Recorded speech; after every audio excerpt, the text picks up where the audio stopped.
दिल्ली आसाम चले चले रुमीता अपन मिथिला धाम चले चले रुमीता अपन मिथिला धाम चले चले रुमीता हमरा नीको ने लागे हो हमरा नीको ने लागे दिल्ली आसाम चले चले रुमीता अपन मिथिला धाम चले चले रुमीता अपन मिथिला धाम चले चले रुमीता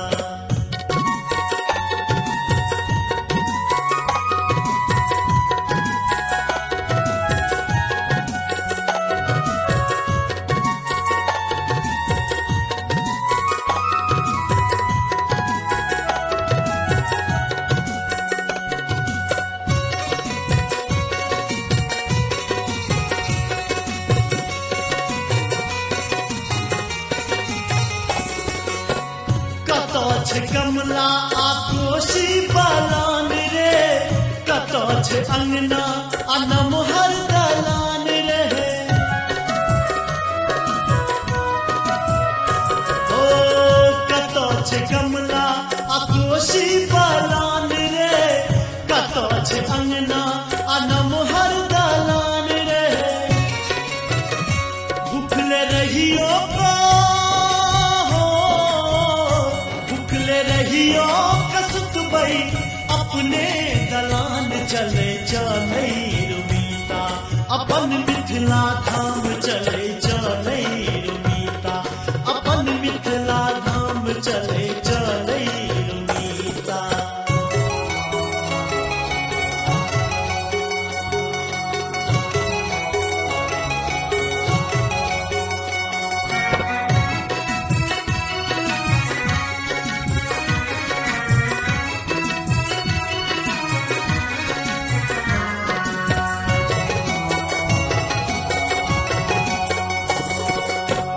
कतो छे राम सन पाहुन कोनो धाम में कतो छे सीता सन बहिन कोनो गाम में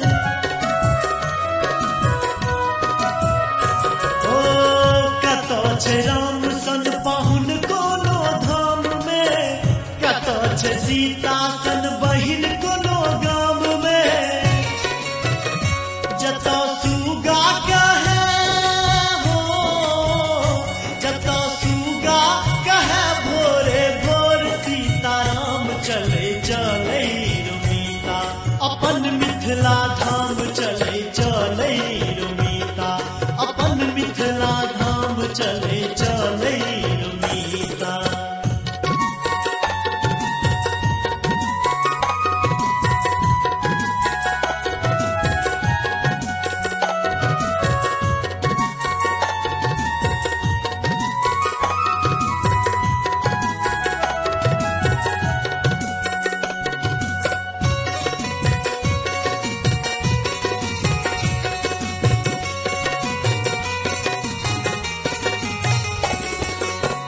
विद्यापति के तो नामे महान रे सेवा करे ला स्वयं भगवान रे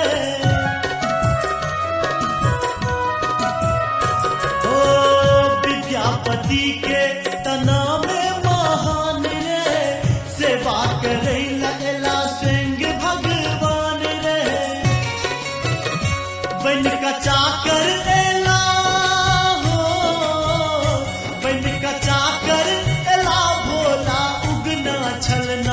चले चले रुमीता अपन मिथिला धाम चले चले रुमीता अपन मिथिला धाम चले चले रुमीता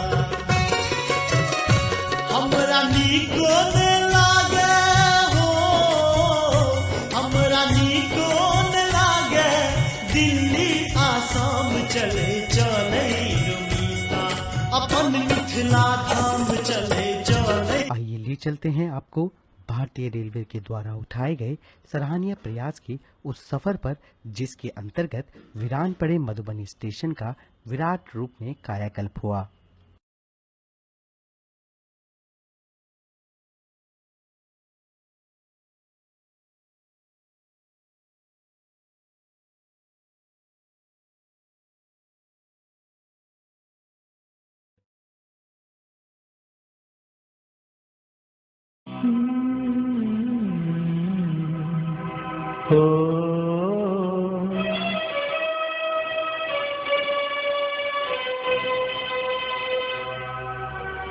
स्वर्ग सा सुंदर मिथिला धाम, मांडन आया श्री राजा जनक के गाँव।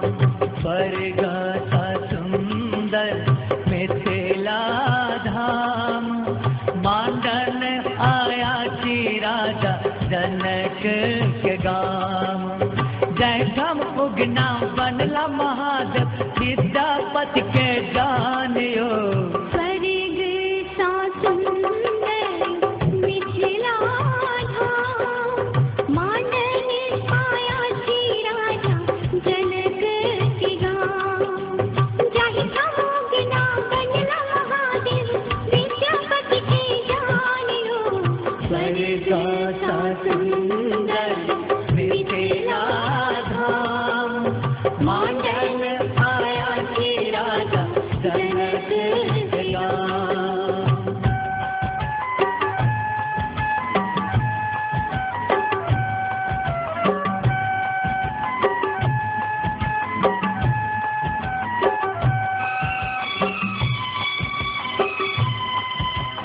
हमरा मीता मोन लगैया अपने ही प्रेमक नगरी में। हमरा मीता मोन हमरा मीता मोन लगैया अपने ही प्रेमक नगरी में। मिथिला का बोल अनमोल लगैया, मिठका बेर जहन सबरी के। झुकी झुकी करे थी हम माए के प्रणाम। मांडन आया श्री राजा जनक के गाँव। स्वर्ग सा सुंदर मिथिला धाम, मांडन आया श्री राजा जनक के गाँव।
मिथिला धाम, मांडन आया श्री राजा जनक के गाँव।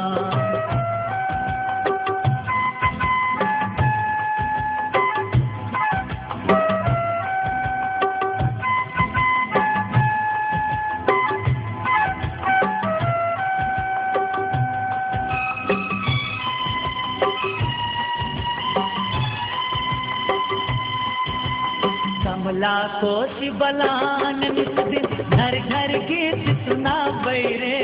कमला कोशि बलान,